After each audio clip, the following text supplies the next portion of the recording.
Hey guys, welcome back to Hope Rescue Podcast. I'm Kimberly. This is Tim, and we are joining you this morning talking to you about resilience. Yeah, we started this last week because resilience is something we've never talked about before. I know, and I think it's so good. It's a very important concept Yeah. because if you think about it, life is filled with ups and downs. Yeah. So how do you do on getting back up when you get knocked down? And we had a definition Yes. for resilience And this is that it. we wanted to give. Yeah, Now this is right out of the dictionary, right? it is. It's so out but of the it's dictionary. good. It's good. The ability to recover quickly from illness, change, or misfortune. Buoyancy. I love the buoyancy thing because it's like a buoyancy. bounce back thing. Buoyancy. Buoyancy. Yeah. Yeah. Pam. I feel buoyant, like Somebody go, what's that? Why did he say Pam? you get It's an inside joke. Dateline, NBC. right. It's like you get pushed down, but you come back up. So, The okay, buoyancy. when I was a kid, I remember I was body surfing down at Mission Bay.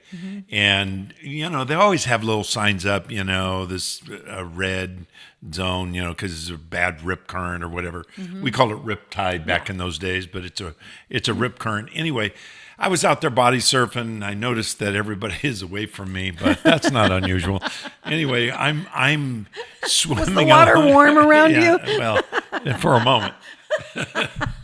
Anyway, so I'm swimming and I'm realizing I'm not able to get back into the shore. And so I'm in this rip current, and of course I didn't know. I was a kid. I didn't know you swim parallel to the shore and you get out of the rip current and then you can come in. Well, I didn't know that. I was just a kid. And I could see the lifeguard was looking at me on shore, and I'm looking at him like, come and save me. Yeah, Because yeah. what happened was a series of waves started crashing over me, and they were pretty turbulent. I don't know that they were large, but for my little Yeah. boy body at the Scrawny time, body. I get knocked down. Yeah. And just as I would come back up, I would just get as enough air and I get knocked down again. And it's happened over and over and over again. And I remember thinking, I've got to relax. Yeah. I've got to relax because if I don't relax, I'm going to drown. And I was fighting it. So I just kind of relaxed, let it pull me back up, which gave me a little bit more time to get some air.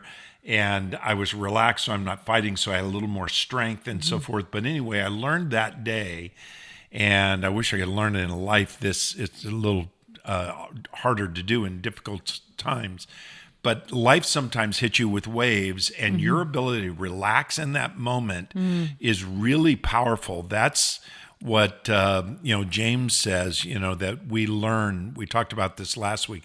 We learn steadfastness, the ability to just settle down and be at home, to calm down and be present even in the adversity. Right. And that is setting you up for resilience. So Yeah, I love that. I'm actually was breathing when you're Yeah. like talking about being pushed in the waves because we've all had that moment Yeah. as kids, swimming in the ocean or in the pool, and that moment of panic.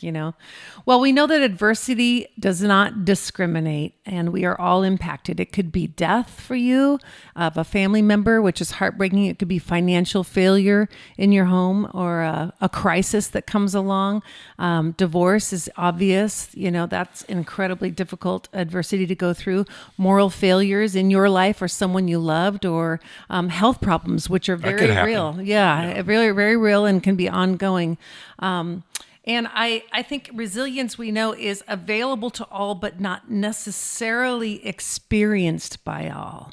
So we all have the ability to be resilient, but I do think there's choices to be made in the process. So not everybody becomes resilient. A lot of folks, and we know them, can become beaten down, understandably, not have that bounce back, anchored their identity in victimization of life and some of the things they've been through.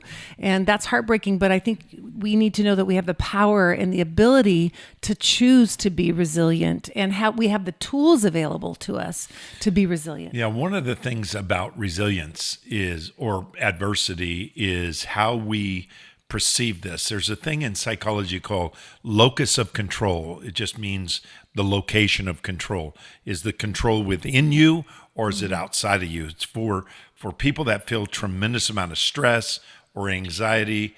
They are constantly perceiving life as happening to them. So instead of the locus of control being internal, it's external. And when something is external, as powerful as adversity, we feel that we can't handle it because it's not in our control. And, the best that the world provides is how to get the locus of control inside of you, which is really important. Some of the ways to do that, mindfulness, trying to perceive conflicts as outside and that you've got a world of protection. So all of those things, there's all these different techniques to get the locus of control back in you. But I believe the best way to deal with locus of control, or the location of the control, especially of adversity, is found, as Peter said in 1 Peter 5:7, and he quotes, and he says this: casting all your care on him, or your anxiety on him, because he cares for you. God cares for you. And when you put the control on in the hands of God, then what happens is you don't feel so hopeless. You don't feel so out of control. When things don't go as planned, and let's face it, it's hard to get things to go as planned. You've lost control. You try to have an event in your home and you think it's going to go great, and it doesn't go well. People don't show up, or the food isn't like you wanted it to be, or the whatever. So those things are seemingly outside of our control, and what we need to do is turn this over to the Lord. Yeah. And we'll never experience real resilience, obviously, without adversity. Resilience, in its definition, is actually learned discipline. It's like a learned discipline where we train ourselves, our neural pathways and of our brain and our habits to lean into resiliency. It doesn't just happen right away. It's developed because of those ups and downs in life. Yeah. It comes from the blows that we get. So I love this passage in 2 Corinthians 4:7. It says, "But we have this treasure in jars of clay to show that the surpassing power belongs to God and not to us.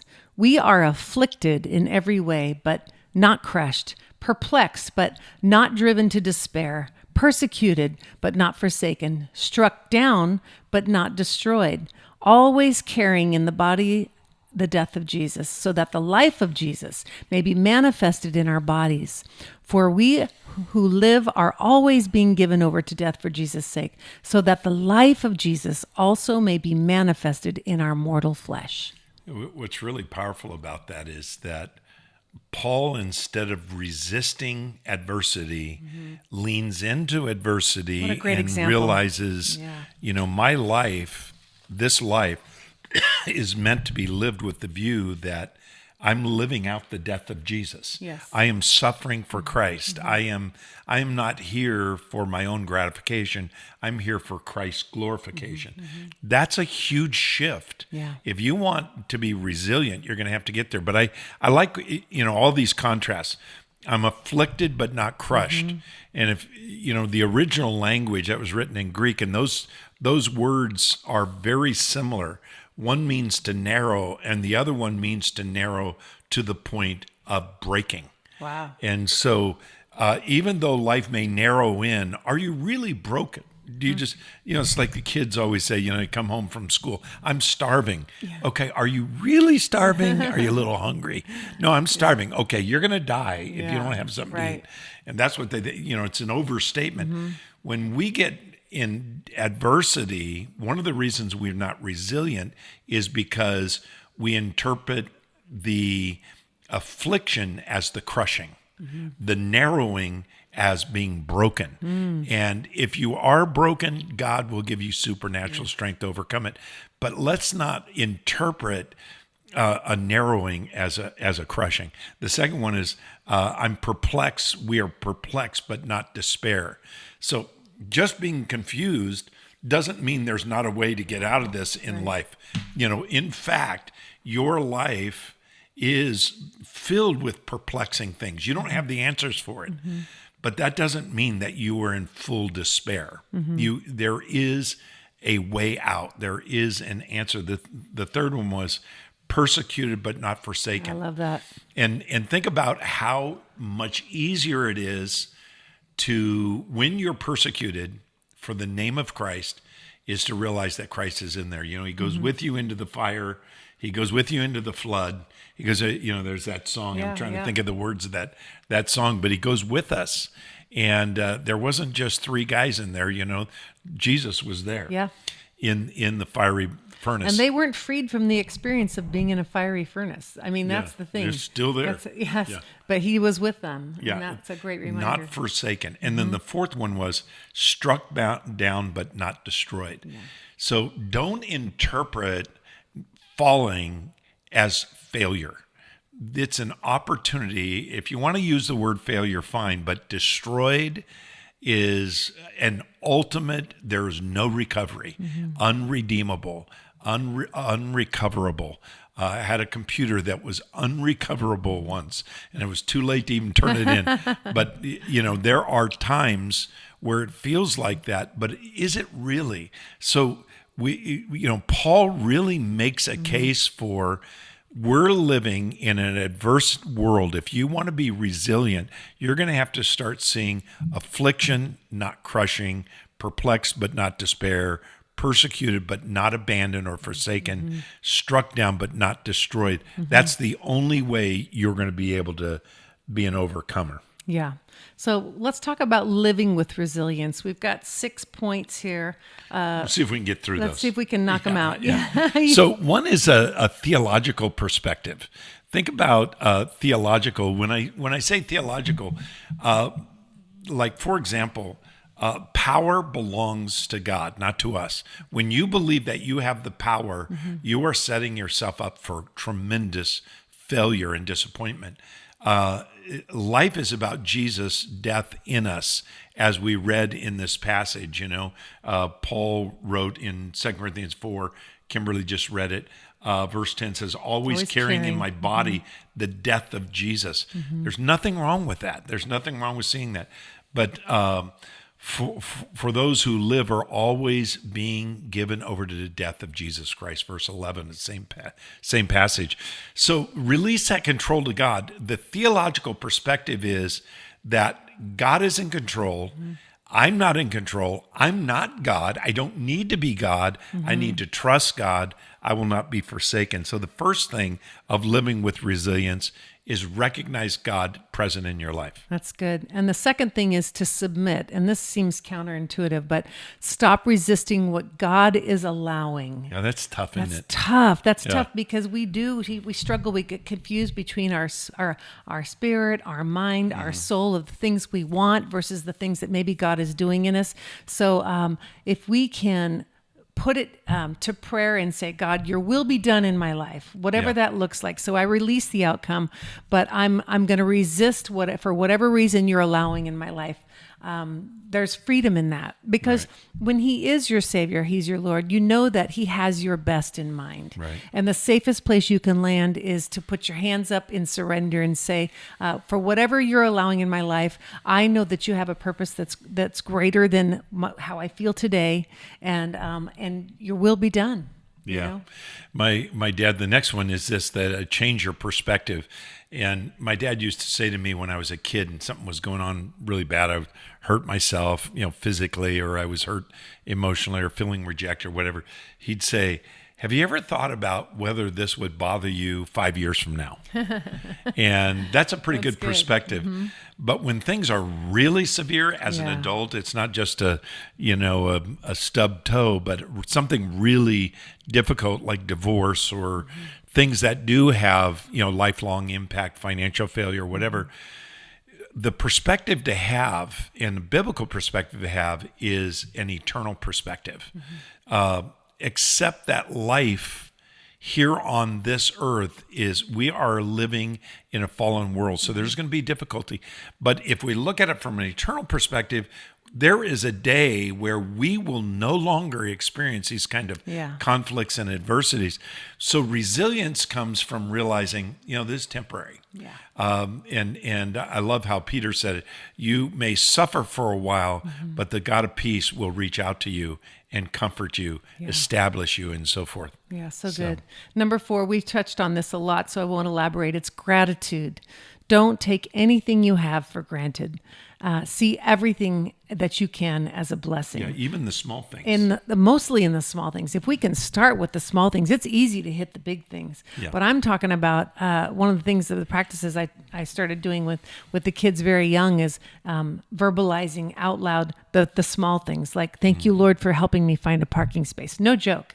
And it seemed like every time we'd pray for a parking space, the Lord would open up, because I was a single mom with all these kids. So why is it that you won't let me drive my truck when I'm going downtown? You go, let's not take the truck. Let's take the Jeep. It's too hard to park that truck. God can't handle a truck size parking space. Babe, I can't handle circling the block 12 times. I know where you're going, girl. I hear you. I know what's up. Yeah, but being anchored in gratitude is for sure a foundation for building resiliency. Yeah. The next one, number 5, is connect with support. We talked about this last week, but it's so important. We have a difficult time going through adversity alone. Yeah. And there's something powerful when you're going through. I was going through a divorce, and when I was going through that divorce, one of the elders in our church came to me. He gave me a book to read, which was amazing. Jesus and Divorce, it's called. Forgotten the author's name, but Google it. Yeah, it's a great book. There's actually several books out with that title, so you got to get the right one. But anyway, it's just a beautiful work on divorce and Christ's view of that, and how God forgives and restores. Anyway, this guy came to me, and he started praying with me on a regular basis through that time. And I was going through some counseling and some accountability and so forth. But that was the most powerful, is this guy had been through it.